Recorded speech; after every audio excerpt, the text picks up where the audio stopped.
Assalamualaikum warahmatullahi wabarakatuh.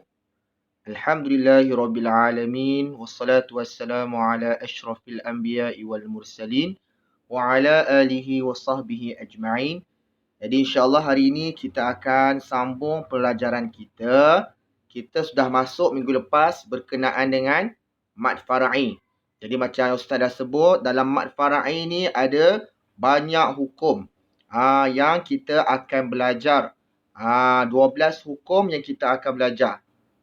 Jadi untuk mad far'i, hukum yang pertama yang kita akan belajar ialah mad wajib muttasil. Tengok dekat buku teks awak muka surat 14.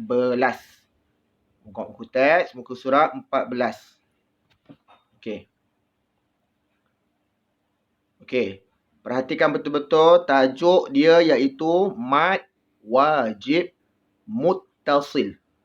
Kebiasaannya nanti bila awak dah belajar banyak mad kan, awak akan tertukar dengan satu lagi mad yang berbunyi mad jaiz munfasil. Ustaz perhatikan biasa sangat ada di antara awak yang tertukar, nanti bila dah belajar banyak sangat terkeliru. Awak buat mad wajib munfasil, mad jaiz muttasil. So untuk elakkan benda tu berlaku, ustaz tekankan awal-awal. Kalau mad wajib muttasil. Kena ingat betul-betul benda ni jangan tertukar dengan tajuk yang akan datang. Okey, baik. Seterusnya kita tengok dulu pengertian mad wajib muttasil dalam muka awak ni. Okey. Mad wajib muttasil ialah apabila bertemu huruf mad dan hamzah dalam satu kalimah. Pendek je pengertian dia. Apa dia? Seulang, apabila bertemu huruf mad dan hamzah dalam satu kalimah. Okey. Huruf mad apa dia? Alif, waw, ya, awi. Okey, awi ni sama ada huruf alif, huruf waw, huruf ya apabila bertemu dengan huruf hamzah.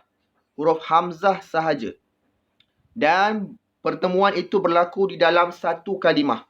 Satu kalimah, maka di sini bacaan dia, hukumnya ialah mad wajib muttasil. Okey. Ingat huruf mad, huruf alif, waw, ya bertemu dengan hamzah dalam satu kalimah sahaja. Okey, kita tengok sikit bawah tu. Kemudian kadar panjang bacaan mad wajib muttasil. Kadar panjangnya ialah 4 atau 5. 4 atau 5. Ingat. Ustaz beritahu kan sebelum ni. Kalau mad asli senang je awak nak ingat. Mad asli kalimi ke, mad asli harfi ke, mesti 2 harakat sebab nama dia mad asli. Tetapi dalam tajuk mad far'i ni, Ustaz kata apa sebelum ni? Kadar rakaat tu tak sama, berbeza-beza. Sebagai contoh kita dah tengok mad wajib muttasil ini 4 atau 5. 2 tak ada pun, kan? So sebab tu Ustaz kata untuk mad far'i ni kena fokus lebih sikit sebab rakaat, tengok bukan rakaat, harakatnya tu tak sama, berbeza-beza. So itu mad wajib 4 atau 5. Okey, baik. Seterusnya hamzah berada di tengah kalimah atau di hujung kalimah ketika dibaca dengan wasal, yang ini bersambung, atau waqaf, berhenti. Tak kisah hamzah tu berada di tengah kalimah ke, di hujung kalimah ke, asalkan huruf mad itu bertemu dengan hamzah, kat situ kita kena, hukumnya ialah mad wajib muttasil. Sebagai contoh, misalnya ayat Al-Quran ni surah Ibrahim ayat 6, A'udzubillahi minasyaitanir rajim. Wa yastahyuna nisa'akum.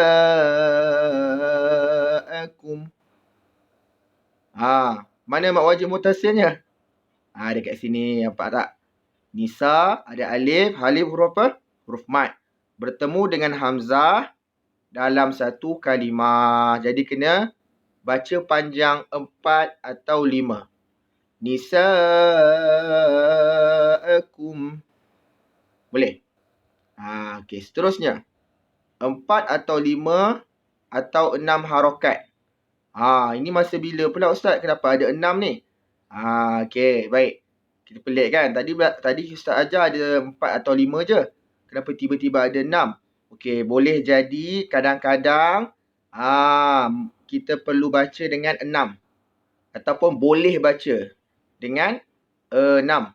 Masa bila yang kita boleh baca dengan 6 harakat itu, contohnya apabila hamzah berada di hujung kalimah ketika dibaca dengan waqaf, iaitu berhenti. Contohnya kan, huruf hamzah tu berada di hujung sekali. Memang selepas hamzah tu tak ada huruf lain. Okey. So huruf mad bertemu dengan hamzah dan selepas huruf hamzah tu tak ada huruf lain. Okey, itu yang pertama. Dan kita nak berhenti dekat situ. Maksudnya kita tak nak sambung. Contoh. Ada perkataan as-samai wal ard. Itu maksudnya tak boleh. Itu maksudnya bersambung. Tapi kalau berhenti as-sama, tu berhenti. Okey. So sekarang ni dia bagi tahu dekat kita, kalaulah kita nak berhenti, hamzah tu berada di hujung dan kita nak waqaf dekat situ. Kan? Kita tak nak sambung. Kalau dekat situ kita boleh tambah satu lagi harakat, iaitu kita boleh baca 4, 5 dan juga 6. Boleh faham? So situasinya berbeza. Apabila berhenti di hujung dan hamzah berada di hujung dan kita nak berhenti, kita boleh ada satu option atau pilihan yang baru, iaitu 6 harakat. So tadi 4, 5. Tapi kalau keadaan dia macam ni, 4, 5 atau 6. Boleh faham? Okey So contoh misal ayat ni. A'udzubillahi minasyaitanirrajim.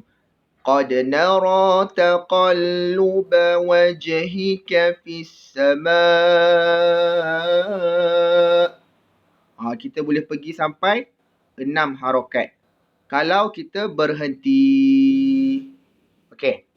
Boleh faham Okey, seterusnya kita tengok muka surat 15. Kita nak tengok misal. Okey, macam yang Ustaz sebut tadi. Huruf mad ada 3 kan? Awi.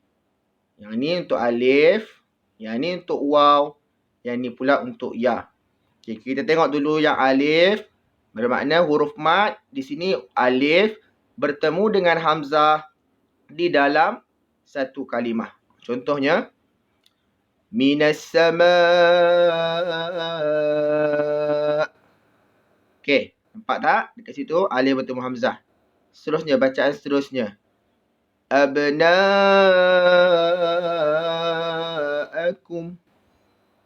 Okey, seterusnya. Ulaika.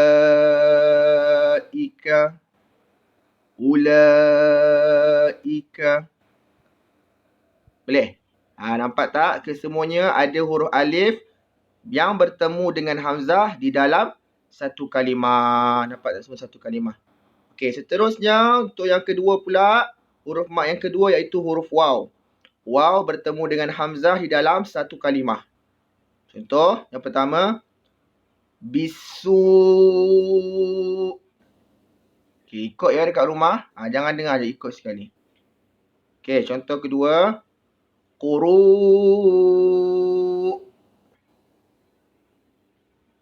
Yang ketiga. Tabu'ah.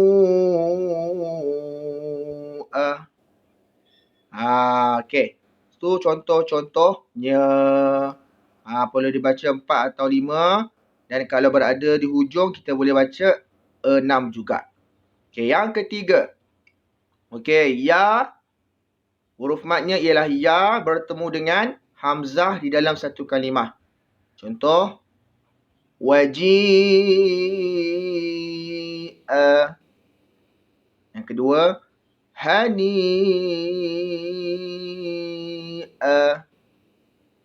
Yang ketiga. Mari'a.